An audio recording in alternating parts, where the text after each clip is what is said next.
This is Dina. Welcome to the Den. Well, I covered It a few months ago and ended up mentioning that despite being a Stephen King fan, I had only covered one other movie of his, Pet Sematary, when I first started this series, and I promised to do more, so here you go. And yeah, I know Misery isn't a Christmas movie. What can I say? There's a lot of snow, and outdoor shots tend to look like a Bob Ross painting. God bless, my friend.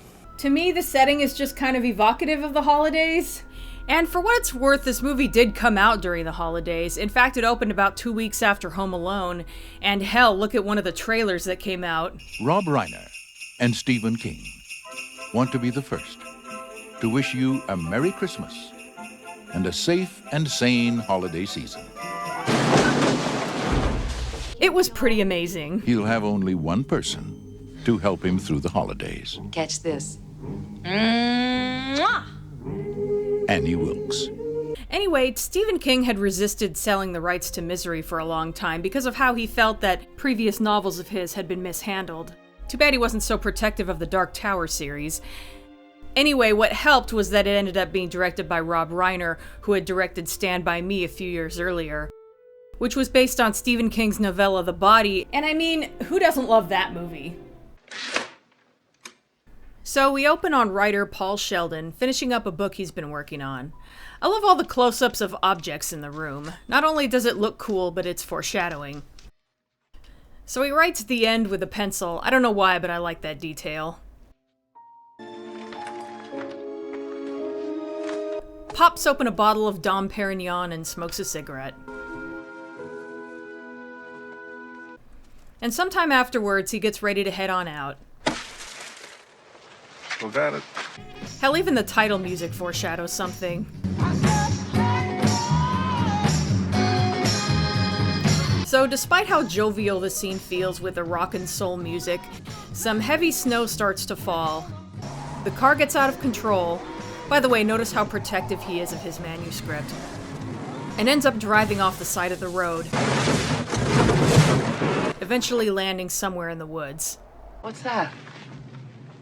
Old friend. Flashback to Paul previously in a meeting with his agent, Marcia Sindel, when she notices the case which he had with him. When I wrote my first book, I used to carry it around in this while I was looking for a publisher. I was a writer then. So it turns out that Paul is actually a very well-known writer, but unfortunately he had to sell out. He's known for writing a series of romance novels with a protagonist named Misery.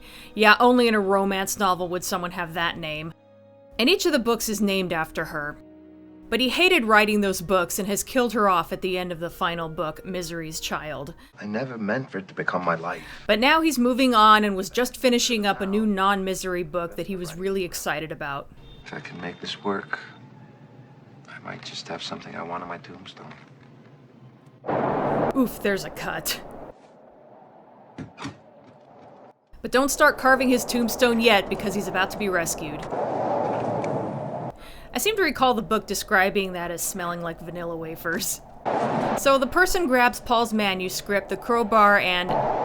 damn, they're strong. I'm your number one fan. Soon after, Paul's savior is revealed. My name is Annie Wilkes. My number one fan. Yes, that's right. I'm also a nurse. Oh, she seems nice. Meanwhile, Paul is so messed up he can barely speak. What are they? She's been giving him a medicine called Novril for his pain, which is going to come up later. So once he's feeling up to it, he asks why he isn't in a hospital. But it turns out that the blizzard was too strong and she wouldn't have been able to make it there, plus the phone lines are down. Will I be able to walk?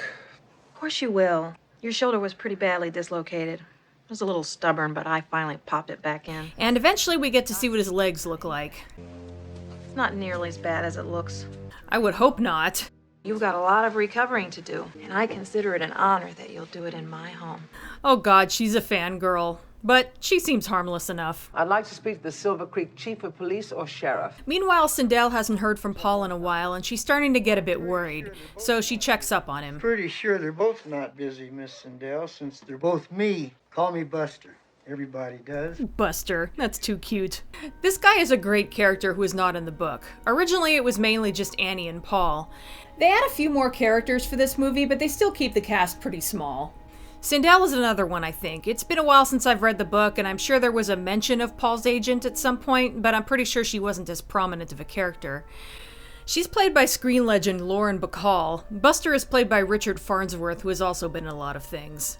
Anyway, it turns out that Paul has basically made it a habit to stay at that same lodge whenever he's finishing a book, but in this case he's been checked out for a week and she hasn't heard from him. I hate that I made this call.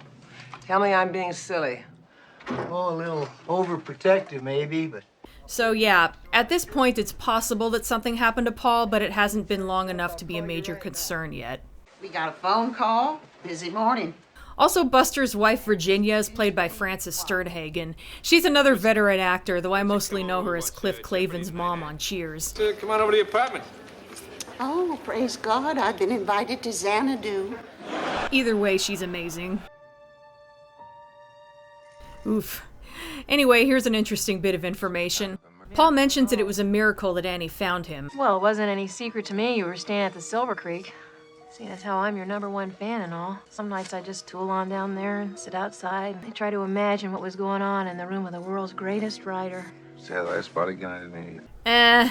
I guess he must be thinking that that's just a harmless eccentricity, and if she wasn't doing that, he'd be dead, so guess he can't be too upset about it. Oh, Paul, I've read everything of yours. The Misery novels. I know them all by heart. All 8 of them. That's probably 7 too many as far as Paul is concerned.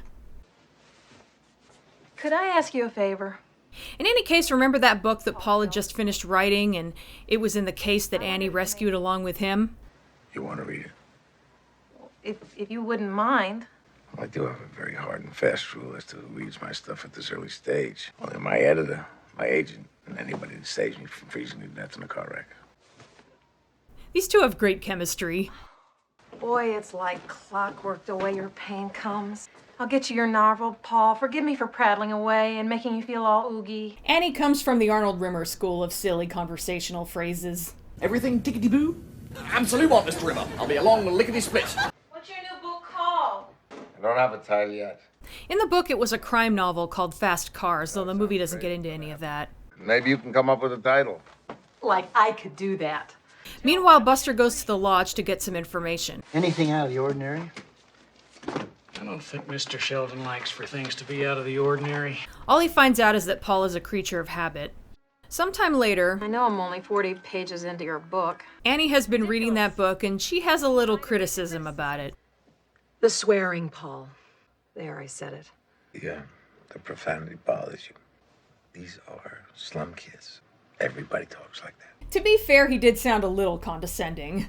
They do not. What do you think I say when I go to the feed store in town? Oh, now, Wally, give me 10 pounds that bitchly cow corn in the bank. Do I tell Mrs. Bollinger, oh, give me some of your Christing money? I just think it's funny how you can tell she doesn't normally swear because she's so bad at it and is saying stuff like bitchly and Christing. There, look there. See what you made me do? Oh, Paul, I'm sorry. I'm so sorry. Sometimes I get so worked up. Can you ever forgive me? Well, some people lose their temper. It happens. I love you, Paul. Oh crap. Your mind, your creativity. That's all I meant. Yeah. You can tell he's realizing just how screwed he really is. Well, it sure is fun. Meanwhile, the other two are out driving. Oh, Virginia, you little minx. When you're in this car, you're not my wife, you're my deputy. Well, this deputy'd rather be home under the covers with the sheriff. I love these two so much. Anyway, Buster spots something, so they pull over. He spotted a broken tree limb and apparently thinks it was caused by Paul's car, so he goes off the side of the road. There's been so much snow since then that there aren't any other visible clues. So he goes out a little further, but it doesn't work out too well. Need some help? No, I'm enjoying myself. Thank you. It turns out that he was on the right track, but couldn't tell from his angle. You really think Sheldon's out there? I hope not. If he is, he's dead.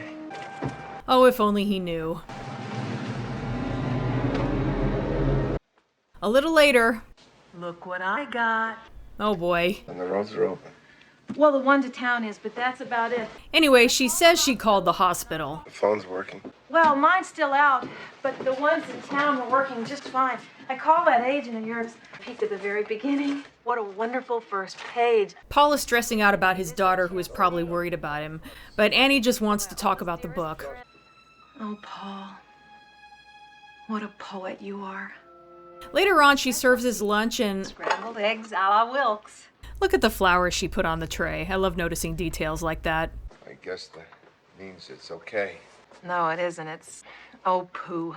I can't think of any words. Would great be insulting? Listen to her talk about this damn book. It's not just great. It's perfect. A perfect thing. It's a fucking romance novel. He's maybe getting a little worried now, considering how that book is gonna end. Sometime later... I love their contrasting moods. The pig is so friendly, and Paul is just like, who let this disgusting animal in here? I thought it was time you two should meet. Paul, say hello to my favorite beast in the whole world. My sow, Misery. It was only mentioned in the book. The movie is the only place where Misery the pig makes an appearance. It's totally worth it just for the look on Paul's face. Like, just when he thought things couldn't get any worse for him. She just makes me smile so. I'm still a cat person, but she does seem really sweet. I'm on page 300 now, Paul. And it's better than perfect. It's divine. What's the ceiling that Dago painted? That Dago. That and Misery's child. Those are the only two divine things ever in this world. It's a fucking romance novel. Annie's kind of fun when she is being a homicidal maniac. I don't think Paul agrees. When my husband left me, I wasn't prepared. Sometime later, Annie's a lot less cheerful. She talks about a previous marriage breaking up. Night shifts can be lonely at a hospital. That was when I first discovered Misery. She made me so happy. She made me forget all my problems. Hoo boy. I've only got 2 chapters to go on this one, and I know when I finish, I'll just turn right to the first page and start reading it all over again. Paul's been really awkward during this conversation, and now we find out why. Don't get me wrong. I'm not against marriage per se, but it'd take a pretty special guy to make me want to walk down that aisle again. He's just waiting for that to spill everywhere. And she's only a couple chapters away from finishing the book. And I gotta find out what happens.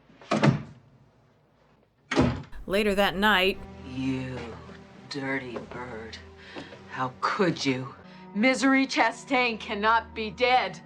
Annie, in 1871, women often died in childbirth. But her spirit is the important thing, and Misery's spirit is still alive. You get the impression that he figured he'd have to deal with angry fangirls at some point, so he had this little speech ready. I don't want her dead! I want her! And you murdered her! Oh damn, Annie's definitely not buying it. She died. She just slipped away. She didn't just slip away! You did it! You murdered my Misery! Annie! Yeah, she never actually hurts him, but this scene is fucking terrifying. I thought you were good, Paul. But you're not good. You're just another lying old dirty birdie. She makes it a point to leave before doing something she'll regret, but not before saying this. And don't even think about anybody coming for you. Nobody knows you're here. And you better hope nothing happens to me. Because if I die, you die. Fucking hell. It's not until you hear her car pull away that Paul finally has a chance to process all this. But she's gone, and the door's right there, so... He attempts an escape, but it's gonna be painful. He eventually makes his way to the door, only to find out that it's locked from the other side. A little later, though... Poor dear thing. What are you doing on the floor? It's all my fault. I'd had a proper hospital bed. This never would have happened.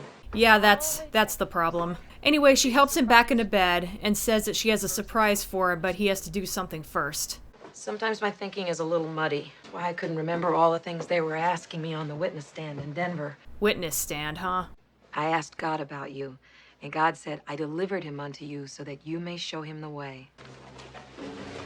So that new book he had written, she's going to make him burn it. You must rid the world of this filth. I know this may be difficult for you, but it's for the best.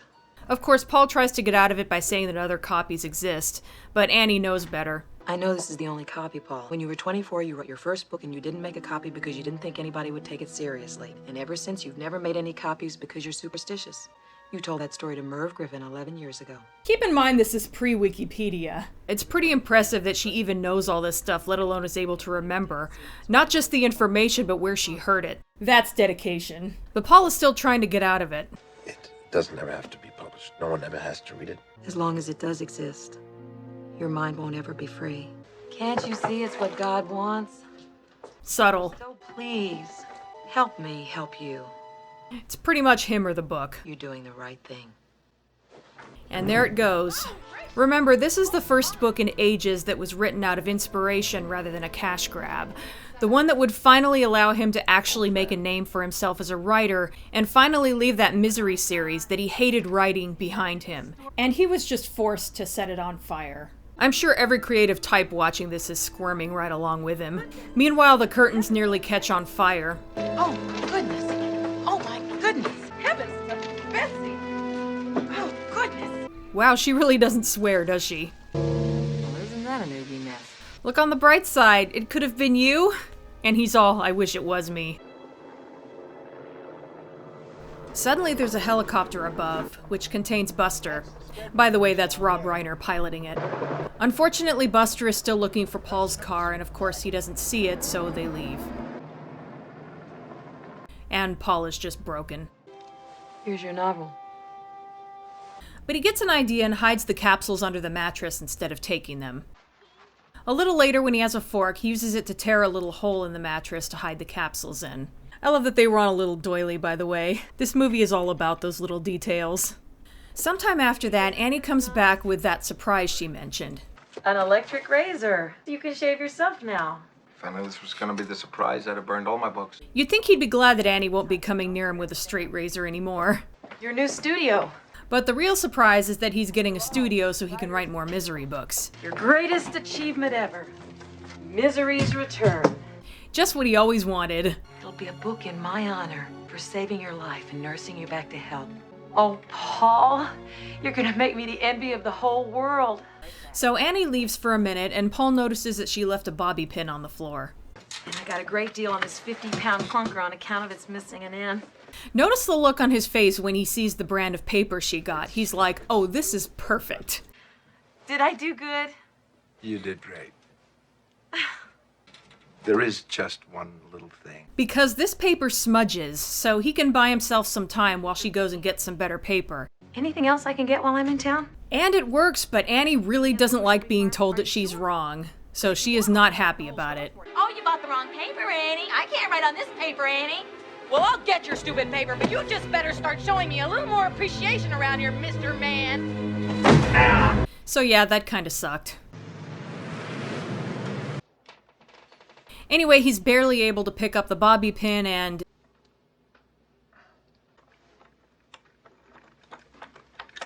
It takes a while. Come on, you've written about this, not do it. Take that, Jill Valentine. I didn't know it actually works. I love that moment. Anyway, it's interesting to think how long Paul has probably been in this house, and this is the first time that he's leaving that room. But he finally does. He immediately goes to the front door, but again, locked from the outside. But finally, the phone.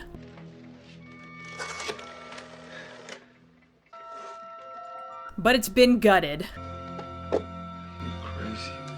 I love the fact that she didn't just get rid of the phone. Did she leave it there as a display in case he ever got out of his room because he'd immediately try it? Maybe it's meant to confirm her story that the lines are down and she didn't think he'd try to turn it over? Or maybe she knew he would and she wanted him to see that she had control over everything?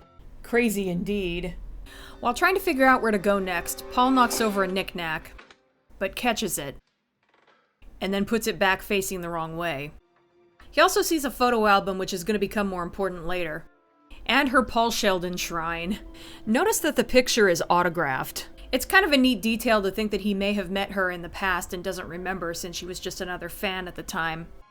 He finds where she keeps the medical supplies and grabs some extra Novril. I like how he thinks to make it look like he didn't. During this whole scene, they've been cutting to Annie on her way home from the store.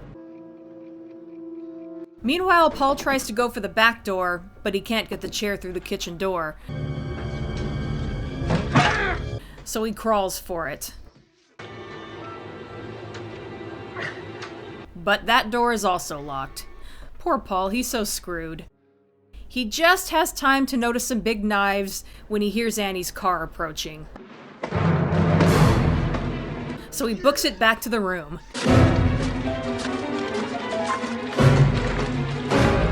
This scene is so intense that I can't really do it justice just with clips. He even relocks the door with the bobby pin just as Annie is unlocking the front door. He manages to be ready for her just in time. Just the kind you asked for. Paul, your color is very hectic. What have you been doing? Well, his left arm still Sorry. Instead, he plays the sympathy card. I need my pills. Let's get you back in bed and I'll get them for you. I want my pills now. It'll only take a second. No! This is another intense moment. Sometimes Paul is good at bullshitting her, but other times she's seen through it. Her expression is unreadable, so what's it gonna be this time? It just breaks my heart to see you like this. And another victory for Paul. He needed to make sure the novel was hidden before she helped him back into bed. Watch his expression change when she comes back. The main reason I've never been more popular is because of my temper. You must be so mad at me. It's interesting that she has just enough self-awareness to realize when she's made a mistake, but it's on kind of a smaller scale than the reality. Like, she thinks nothing of holding him captive in her house, away from everyone he knows, and forcing him to write a book that he obviously didn't want to write, but getting mad at throwing the package of paper into his lap was crossing the line. I have faith in you, my darling. Catch this. She's definitely in a good mood again. Anyway, Paul didn't actually swallow the novel, and now he's hiding it with the others. Back in the helicopter, now that the snow is melting, Buster finally finds Paul's car, and now they think that Paul is dead even though they didn't find a body. However, Buster discovers the marks from the crowbar on the door. You don't think he's dead, do you? Well, he might well be, but not the way they say. Someone pulled him out. Meanwhile, Paul has made a little envelope out of a piece of paper, and after checking to make sure that the novel has no smell or taste, he starts emptying the capsules into the envelope. A little later, he's not feeling too inspired. Well, at least he's saving his progress.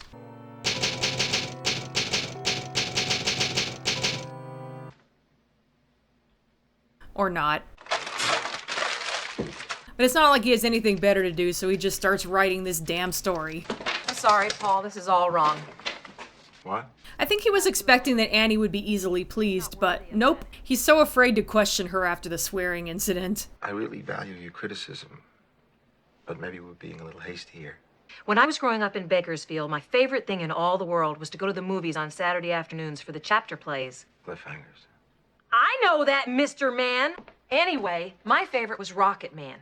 I love this story. Unfortunately, I have to leave most of it out because of YouTube. But the gist of it is that she was watching a short movie where the protagonist was put into a position where it was clearly shown that he died, but then part 2 picked up with a retcon that had him escaping at the last second. To be fair, that is lazy storytelling. I stood right up and started shouting, "This isn't what happened last week! He didn't get out of the cock-a-doodie car!" Fight the power, Annie. Seriously though, I love the mental image of her just standing up and screaming that in the theater. They always cheated like that in chapter plays. But anyway, she expects more from Paul. Misery was buried in the ground at the end, Paul, so you'll have to start there. So as much as I lamented not covering more Stephen King movies by now, I am kind of glad that I'm covering this one when I am, because a certain popular series, actually a couple of them, that came out in the last decade kind of puts all this in an interesting perspective. So the Misery series is Victorian-era romance novels. Now there is definitely a niche market for those, but even with romance novels in general, there isn't one series that has become super popular pre-2005. Granted, I'm speaking as someone who isn't a fan of them to begin with, but when something becomes really big to the point where the creator is a millionaire, chances are you end up hearing about it whether you want to or not. The closest thing I can think of is that I recall Danielle Steele's name being thrown around a lot, and there were some TV movies based on her books. But again, this is an author, not a specific book series.